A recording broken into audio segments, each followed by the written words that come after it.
Assalamualaikum warahmatullahi wabarakatuh. Perkenalkan, nama saya Fajri dari kelas TIF A semester 1. Baiklah, dalam kesempatan kali ini saya akan menjelaskan tentang Pancasila sebagai dasar negara.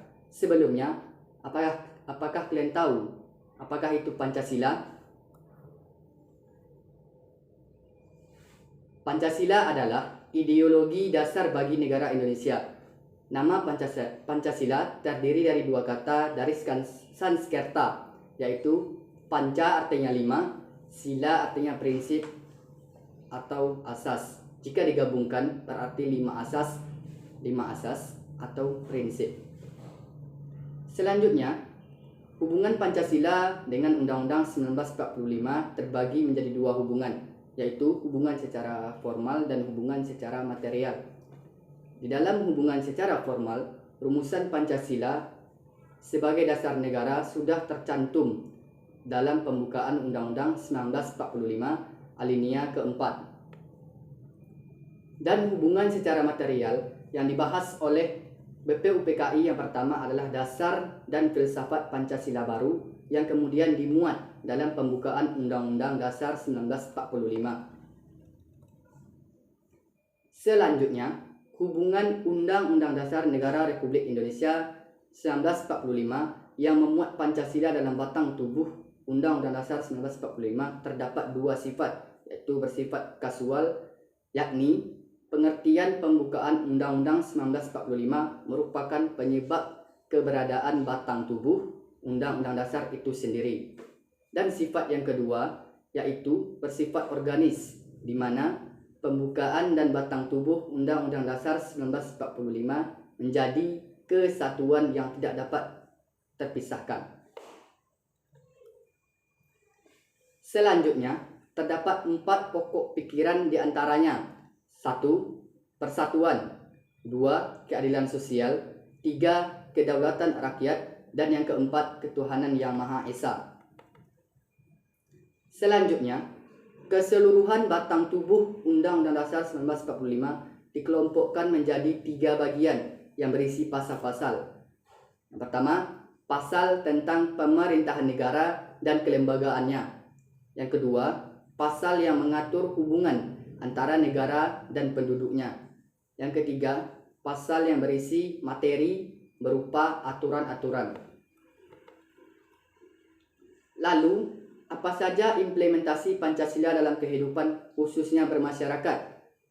Implementasi Pancasila dapat berarti penerapan Pancasila sehingga Pancasila menjadi realisasi praktis untuk mencapai tujuan bangsa.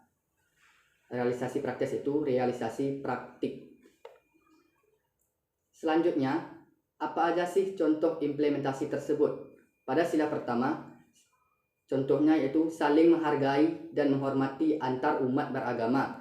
Pada sila kedua, tidak membeda-bedakan manusia dengan manusia lain berdasarkan agama atau sukunya, atau SARA, suku, agama, ras, dan adat istiadat. Pada sila ketiga, contohnya mengutamakan kepentingan bangsa dan negara di atas kepentingan golongan dan pribadi. Pada sila keempat, misalnya tidak memaksakan kehendak kita kepada orang lain. Pada sila kelima, misalnya selalu bersikap adil dalam kehidupan sehari-hari seperti membagi makanan secara adil terhadap saudara-saudara di rumah.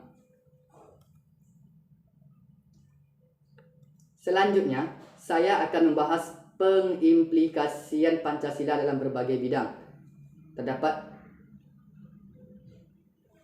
di dalam bidang politik, di mana sistem politik kita menganut asas kedaulatan rakyat berdasarkan konstitusi.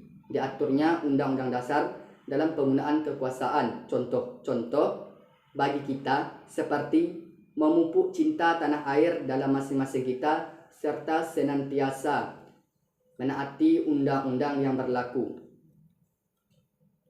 Lalu, dalam bidang ekonomi, terdapat 5 prinsip ekonomi, yakni perekonomian sosial dan moral, perekonomian yang merata, perekonomian yang tangguh dan bersatu, perekonomian berkelanjutan, dan usaha bersama.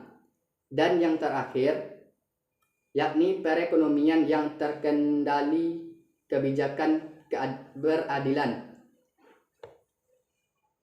Lalu, dalam bidang sosial budaya, seperti membangun sikap gotong royong dan mewujudkan kembali Bhinneka Tunggal Ika. Dan terakhir, dalam bidang pertahanan dan keamanan, seperti setiap warga negara berhak mengikuti bela negara dan wajib militer, dan kita sebagai harus menjaga kerukunan dan keamanan antar sesama rakyat. Demikian presentasi saya. Jika di